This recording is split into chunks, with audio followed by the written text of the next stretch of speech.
کتاب رسول اللہ صلی اللہ علیہ وسلم کے 200 سنہرے ارشادات۔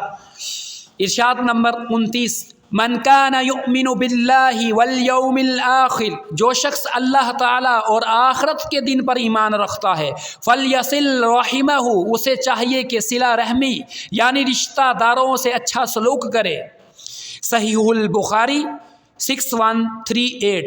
ارشاد نمبر 30، من عال جاریتین حتی تبلغا، جس نے 2 بچیوں کی تربیت اور پرورش کی حتیٰ کہ وہ بلوغت کو پہنچ گئی، جاء یوم القیامت انا وہوا، قیامت کے دن وہ میرے ساتھ اس طرح قریب ہوگا۔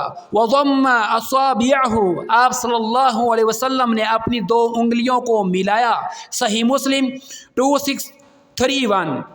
ارشاد نمبر 31، اشفعوا فلتؤجروا، سفارش کرو جائز کام کے لیے تمہیں اجر ملے گا۔ صحیح مسلم 2627۔